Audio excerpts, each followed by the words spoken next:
Hello, everybody, and welcome back to the My Money, My Rules podcast. I'm glad that you're here today. We have a guest. His name is Alex Sanchez, and he works for Arvest Bank, but he also does education for Arvest Bank. So he could probably explain a little bit better than I can, but I've actually talked to him before, and it's such a pleasure to talk to him because he very much enjoys helping people, uh, you know, get on the right path with their money, to develop credit and beyond. So I'm going to go ahead and let him say that a little bit. He could probably introduce himself better than I could. So Alex, welcome to the show. How long you been with Arvest Bank, and what's your title exactly? Thank you, Justin. Yes, I've been with Arvest it'll be 15 years in October. So I would say I have a little bit of banking experience under my wing, but yeah, I've been with Arvest for 15 years. My current title is Education Project Manager, and I actually work for the Arvest Opportunity Fund.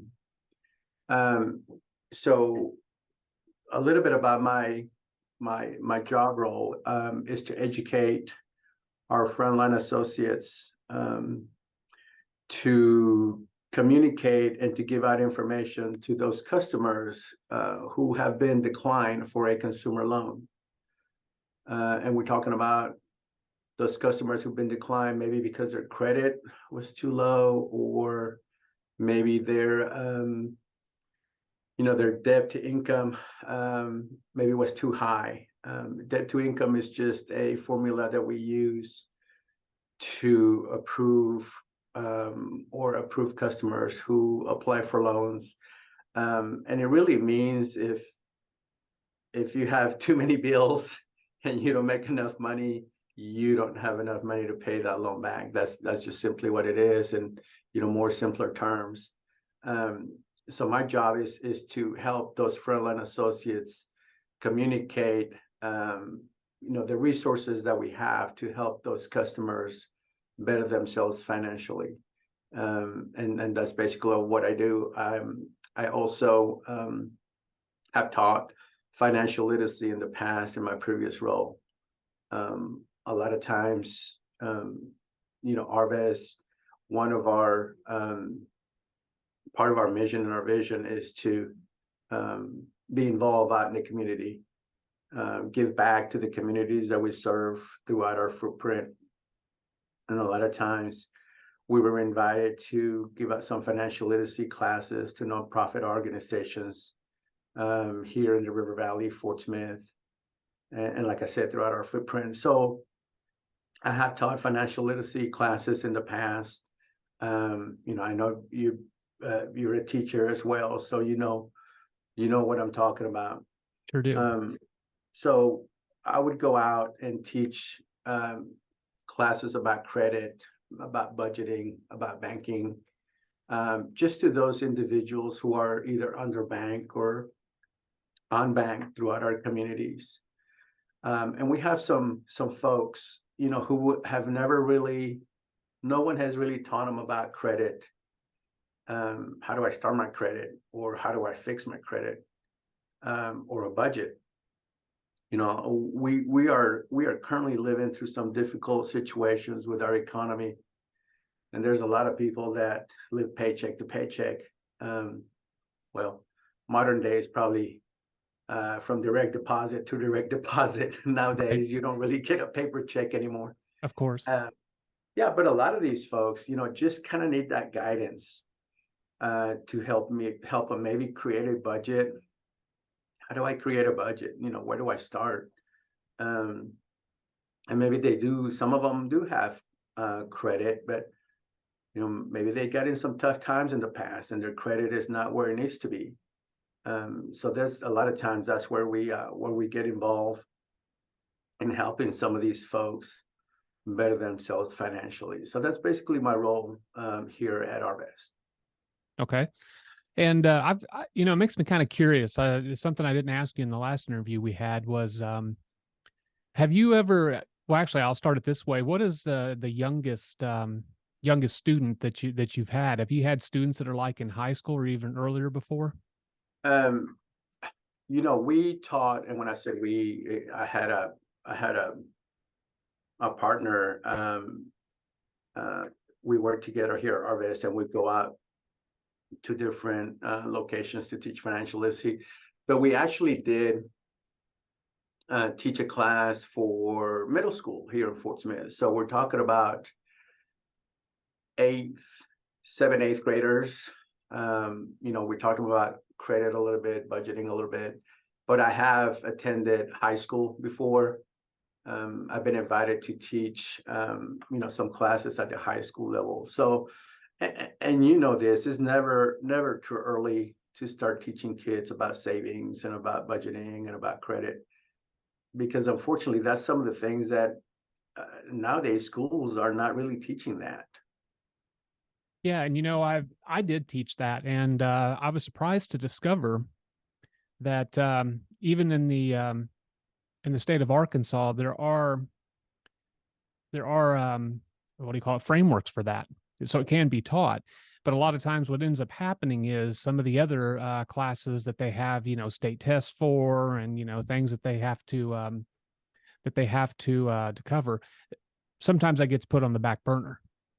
And plus, who teaches it? It's usually like Right. a social sciences teacher or something like that will actually teach the class if anybody teaches it, because it's not really a major. It's part of a different a different area like the social sciences. So it can be difficult to work it in, but there are frameworks for it if you can make it happen. And I saw that there were, and I was like, I've got to do this. I just have to do this. And so I came up with a class, and that's how I did it. But I never taught anybody as young as what you just mentioned. I think that would be interesting. That's something that I didn't ask last time, and I was very curious about. Sorry, you're going to say something. Go ahead.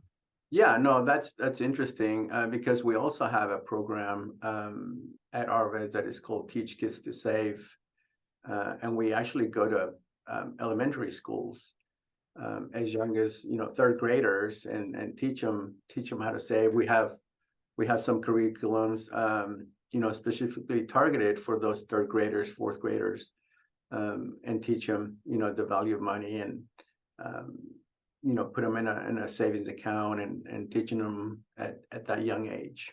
Uh-huh. I hadn't realized that you had taught that young. So now we're talking elementary school. Do you talk to elementary schools students about credit by chance? No, so we gotta make sure that we keep the curriculum to those targeted Uh-huh. audiences. We don't really start talking to kids that young about credit, probably about savings and about banking, just how does a bank work, when you open a checking account, things like that. We kind of start talking about budgeting and credit like in middle school, high school. And of course, I also taught some financial literacy at a college here in town. And those students, we're talking about 18, early 20s, kids who are just now beginning to enter adulthood, and they need that guidance on credit and budgeting. And that was one of my largest classes that I taught. I think it was over 150 students in that class. So it was well received. And a lot of times when I'm in town, they're like, "Oh, you're the one that taught us that financial literacy class." I was like, "Yeah, that was me." Was that online or was that in public? It was in person. It was Oh, before okay. COVID. So it was in person. We had to split it in two groups, because 150 students, and we did it inside the cafeteria. So 150 students really didn't fit all that well. So we had to break it down into two groups. But yeah, that was one of my biggest ones that I taught. Well, I've got a question about getting credit now, because I want to tell you how I did it whenever I was younger. What I did was I had a job, and then I just went out and I saved a bunch of money, and it's probably something like, well, seemed like a lot of money at the time, $1,000. Saved up $1,000, went to the bank, and I said, "Hey, I've got $1,000, but I got no credit. Could you give me a loan? And I'd like to secure it with an account in your bank for this thousand." So I basically gave them $1,000, and then they loaned me $1,000. And I figured they would do it too, because here they had a loan that was secured by an account in their own bank. So, but I had heard that that's kind of an old school way of thinking now, that it can be done like with debit cards or something like that. So my question is right now, nowadays, what is sort of the bread and butter way to start credit for the first time for someone, especially someone young like that? Yeah, well, you did it, if we were going to say probably the right way. And that's what we call a CD secure loan, where you're securing your own loan. So the bank is not going to, lose anything if you default on that loan. Basically, the same thing is with a credit card. If you have $500, you can do the same thing. Get a credit card, and it's secured by those $500. The way I did it, many years ago, is I had a part-time job while I was going to school, and I applied for a jewelry store credit card. And I was approved. It was for $500.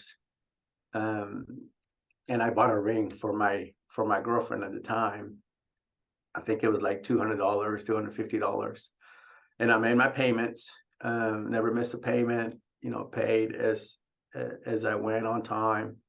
And that's how I started my credit. And we're talking years ago, back when I was in college. $500 was a pretty good amount.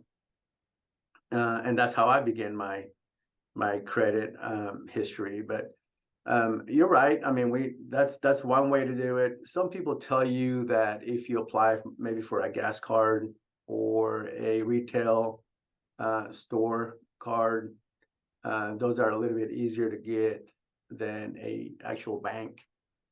And it's really the trick is just knowing how to use those.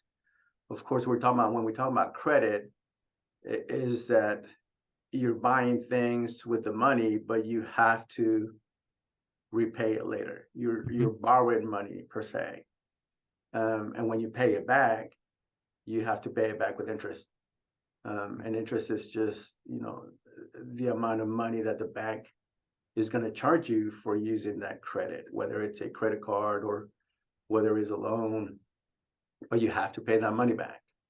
And a lot of people don't know the difference between a debit card and a credit card. And that's one of the questions that I get asked a lot when I teach financial literacy is, what's the difference between the two? In the simplest terms, is a debit card, that's your money. And a credit card, that's the bank's money. So you have to repay that one back. So, Right. But yeah, a lot of times you can start credit by doing that the way you did it, the way I did it. And if you have a job, even a part-time job, it may be a little bit easier for someone to start credit. What the bank wants to see is a source of income on a regular basis that is going to tell us that you actually have money to repay your debt, whether it's, like I said, a credit card or a loan. But it's a little bit hard especially for young folks who do not have a job. They don't have that steady income coming in to apply. And probably most of the time they're going to get declined if a bank doesn't see a steady income coming in, either on a monthly basis or on a bi-weekly basis. Mm-hmm. I know that you're saying that when you're starting with the young kids, I imagine one of the things that you probably talk about are savings account. Am I right? That is correct. Correct. That's probably one of the most important topics when you start talking to kids, especially that young. You teach them how to save. Uh-huh. A lot of times you ask them, do you do chores at home? Do you get paid for those chores? And a lot of times some of them raise their hands and, I get $1 for taking the trash out, or I get $5 for walking the dogs or whatever. And then you ask them, what do you do with that money? And a lot of times, probably 9 times out of 10, they're going to tell you they spend that money. Yeah. So they don't know any better to start saving that money. Maybe they, if they earn $5, maybe they can save 3 and spend 2. Uh-huh. But a lot of times, that has to come with their parents as well. And unfortunately, some of the parents don't know how to save either. So that's part of our job, to go in there and teach them about savings and the value of having a savings account, for a rainy day. I read a report not too long ago that the average American does not have a $400 savings to pay for an emergency. Which is, first of all, it's sad to me. But the average American doesn't have $400 to pay for an emergency. If a car breaks down, if you need 2 new tires on your car, they don't have the means to pay for that. And that's sad. Yeah, I read an article recently that said that people are turning to credit pretty heavily again now. They're going Yes, towards the credit cards to finance those troubles, those that is, emergencies that you speak of. yeah, yeah. We teach them to have that savings account, even young adults and even adults, because a lot of times we would teach financial literacy to folks who, maybe they're in transitioning from public housing to trying to get a house on their own or apartment on their own. And some of these folks do not have a savings account. We try to help them get back on their feet. We have a financial literacy organization that we partner with here at Arvest. It's called Money Management International. And a lot of times we refer some of these clients to Money Management International, and they help them with their credit. They help them fix their credit. They help them create a budget. And that's where we send most of these folks who need that professional financial counselor that can sit with them and talk one-on-one over the phone and help them see where they are, what steps they need to take to get where they need to be financially. And I have a question for you that goes beyond savings accounts too, because I didn't know whenever I went to college, I just had a checking account and a savings account. That's all I had. And I wasn't even aware that something existed that was called a money market account or a CD, So again, nobody taught me, I had to learn those things just gradually, Yeah.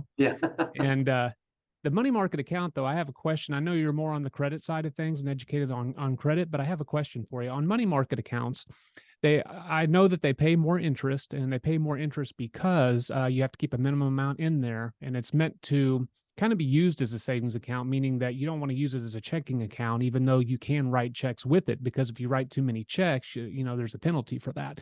So it's an account that's meant for money to really stay there and not be taken out very much, more added to. But other than those differences, like what is a money market account? Why is it called a money market account? Well, I mean, you pretty much described it, what it is. The money market account is going to pay you some interest. And if you have a savings account is going to pay you a little bit of interest as well. The money market account is designed to pay you a little bit of a higher interest rate than your normal savings account. And you are right.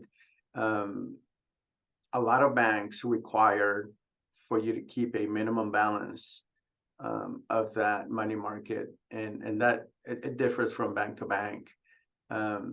You're supposed to leave it in there. It should not go below that minimum balance, and if it does, there may be a fee incurred because you went below the minimum balance. But you're right. I mean, the money market works just like a checking account. Your money is liquid, which means you can go in there and withdraw money. You can transfer money out of that. You can add more to it.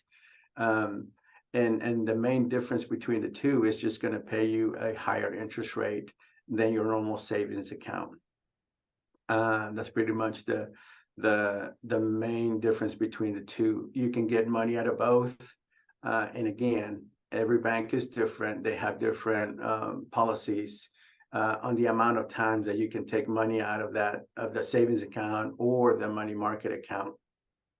And really, the money market account is designed for folks who have that a little bit of extra cash that are not really going to need it, for a little bit. Maybe they want to put it in there. They want a little bit of a higher interest rate. They know their money is going to be safe, and they don't need to have that money. Although if they do have an emergency of some type, they can always go in there and withdraw that money right away. Really, that's the major difference between the two, but they work very, very similar. You describe it pretty well between the two, the savings and the money market account. And going back to what you were saying before about savings accounts, when you obviously some of the first things you teach is to get a savings account. Once somebody starts making money, usually when they're a teen, in some form, they get a job somewhere, they're mowing lawns, something like that. They go and they get a savings account. First thing they do. But what would you say is the gradual progression after that? And starting with this, let's say that somebody's working and they're on their own now. I've heard everything from have 3 months saved up, 3 months of expenses saved up, all the way up to a year's worth of expenses, saved up. And I've noticed that whenever I've heard that over the years, such a drastically different amount, it's mainly been because times were hard. Like if times were rough, like after 2008, 2009, and those years, 2010, I think that's whenever I started hearing have a year saved up. So I don't know Well, it what used to banks. be. Go ahead. I read that it used to be 6 months. Yeah. And then, one of the things that we tell people is you got to have a savings account, whether it's a savings account or money market, but then you have an emergency fund account. Okay, so there's two of them. So you have your savings, and then you have an emergency fund. The emergency fund one is where you want to have 6 months worth of income in there. What happens if your AC breaks during the summer? It happened to me. Mine went out. I was luckily enough, it was just a fan, and I got it fixed. But And of course, it's going to be in the summer when that happens too, right? yeah. During So August. what if the whole unit breaks down and you need a whole new AC unit for your home? They run about what, maybe $7,000 nowadays. Right. Do you actually have that money to pay for that, or are we going to use credit, like you said earlier, and put it on that credit card? Yeah, we can do that, but then if we don't pay that in full, then the bank's going to charge me interest. I may end up paying, $8,200 because of the interest rate instead of $7,000. So there's a lot of factors involved when it comes to savings, and you just got to educate yourself, and you really got to, make the effort to have that savings account. Even if you don't have the emergency fund account, have that savings account. Is so important for people like normal people like us to have that safety net, and feel better. Like something were to happen, I've got a little bit of money saved up so I can take care of that emergency. It's interesting that you say to have two different accounts, one that's a savings account and one that's an emergency account, because I hadn't quite heard that before. I think most people would probably just combine them in the same account. But what would you say this is probably a pretty a good progression of things and the way things would happen? You would first save money. And let's say that first you save up, we'll say 6 to 9 months to a year, something like that, whatever you think's right of expenses. And then you start a money market account. And then you start that money market account because you finally have achieved that minimum so that you can get that better interest. And then after you've done that and you've built that up, maybe then it's time to start taking any extra money you have after that and putting it in CDs. What do you think about that? Is that a natural progression, would you say, is to go from a savings account and then next to a money market account? And then whenever that's, getting pretty big, go up to a CD to get even a better interest rate? So first of all, let me answer your question by telling you this. Every financial situation of every consumer in the United States is different. Sure. So yours is different than mine. So you may be able to afford that. Maybe I can. But yeah, that's a natural progression of having that savings account. You don't have any emergencies for a while. You're very, educated about saving your money. If you have a little nest egg saved up, yeah, open up a CD, maybe a 6-month, 12-month CD, earn you a little bit of interest. Your money's still there. Everything's still good. Maybe increase that CD when the term comes up. Maybe increase it by a little bit more. Leave it in there a little bit longer. it's going to earn you a little bit more interest, and so on and so on and so on. So yeah, that's a good way to put it, to really have your money work for you. Mhm. Let's say somebody goes all the way to the top. Let's say that somebody has done all that. They've got their savings account, they've got their emergency account, they've got all these things. I've, talked to people about having CDs, and they've talked about being concerned about having CDs because they don't want to get locked in an interest rate if interest rates go up in the future. So I told them, well, what you can do is you can take the block of money that you were going to use to buy the CD anyway and spread it out over different CDs over different months. Maybe some are 6 months, maybe another one's a year, maybe another one's 24 months. And then as you're spreading those out, you're diversifying the amount of interest rate that you'll get because roughly every 6 months, if you set it up right, because I've seen how it can work, every 6 months, one of them is maturing to One where of you can them start more another one. mature.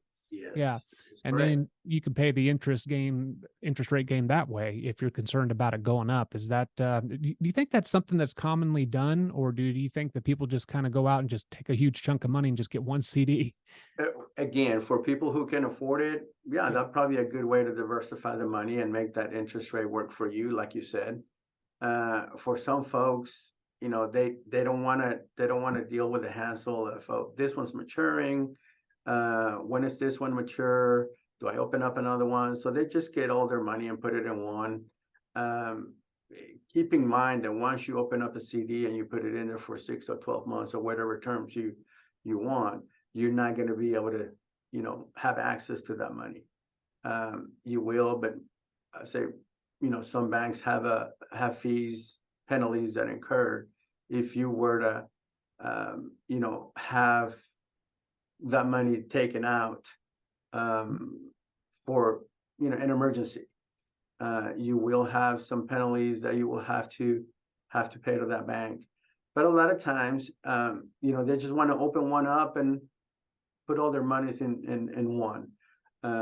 If you are, um, a very detailed person that keeps track of everything, and you keep track of all your CDs that you have, yeah, because if you open one up today, maybe 2, 3 weeks from, today, that interest rate went up, like you said, open up another one for 6 months, and you're going to earn a little bit of higher interest rate for that one. And then you kind of keep track of, when that one matures, when the second one matures. If you have the ability, that's the key word, if you have the ability to open up another one, do it. I mean, but again, I go back to my, the safe statement that I said before. Every financial situation is different. And keep in mind, if you run into an emergency, like we said, do you have that emergency account to take care of whatever's coming? Because Justin, you and I know that things happen all the time. I could go down the stairs, go to my car, fall, break my leg. I'm going to be off work for a while. Do I have that money to keep the bills and food on the table for my family? Yeah, that's Um, one thing. That's one thing about losing your job is whenever you lose your job, you don't lose 50% of your paycheck usually, or yeah, exactly, 75, you lose the whole thing. And exactly, so exactly. there is no diversification of losing your income. It's like you have it or you don't have it if you only have one source of income. And you'd be surprised the number of people that I've run into that, have said to me, I used to have great credit. And then this happened, and this happened, and this happened, and it just kind of snowballed. And I've talked to folks that when that snowball starts rolling, some of them have even ended up homeless, unfortunately, and they're, Wow. they don't have a place to live. They used to have great credit, but now their credit is really bad. Their credit score is really low. They don't have a budget. They don't really have a whole lot to show for. That's the folks that we try to help. We try to educate. Again, those are some of the folks that we refer to our Money Management International partner. Give them those tools and resources to better themselves financially. And I don't know if you want me to share the number with your audience for Money Management International. Of course. Okay, that number is 1-866 490-9478. They can call. The initial session is free of charge. They can speak to a financial counselor, and maybe they can get help from MMI to get these folks back on track when it comes to their financial situation. Another thing that I always tell my students when I was teaching financial literacy is, when you're driving down the road, have you seen those signs on the side of the road that says we can fix your credit for Yeah. $200 or Yeah. $250? Scary thought. Yes, I would say don't call. The only person Yeah. that can fix your credit is yourself. Yeah. They're just going to tell you don't pay your bills and declare bankruptcy. Okay, so yeah, no, the only person that can help yourself, that can help your financial situation is yourself. So it doesn't take a whole lot just to pick up the phone and get help. There is help, really. If some of the members of the audience who are listening, just Google financial literacy or financial companies that can help you with your financial situation.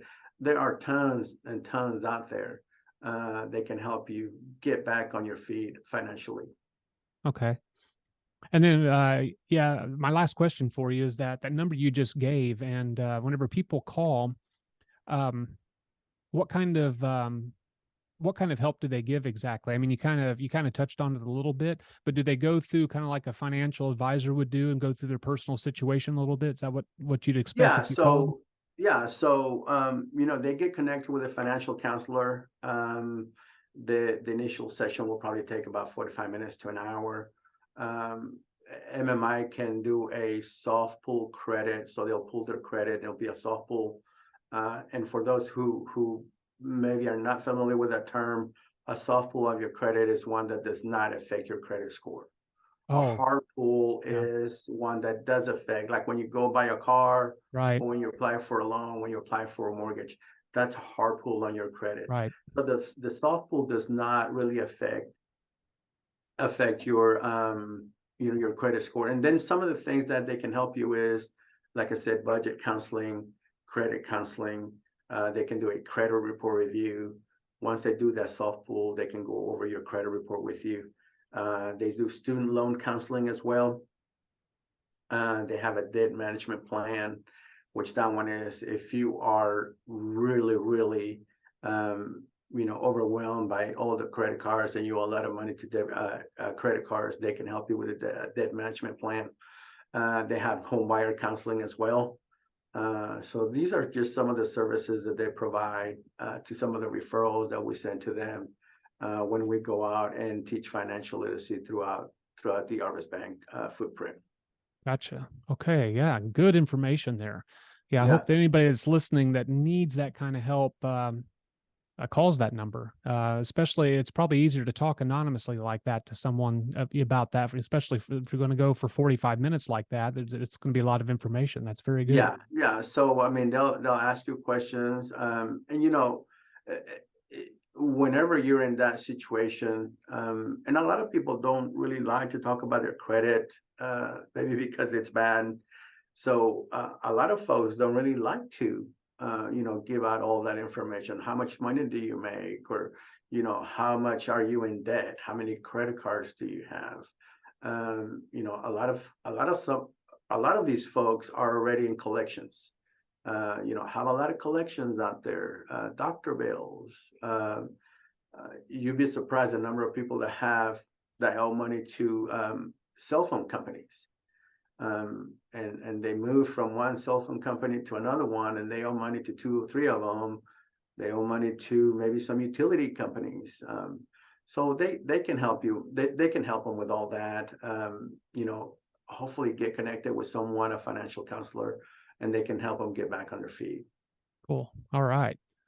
Well, thank you, Mr. Sanchez, Mr. Alex Sanchez. It was good to talk to you again about, Yes. I like talking about money, and I like talking to someone that likes talking about money and likes educating too. So, Oh yeah. Yeah. I mean, this is a part of my job that I really enjoy is helping those folks, because you and I were in the same situation. Nobody taught me about budgeting. Nobody taught me about credit. I mean, I just had to learn it.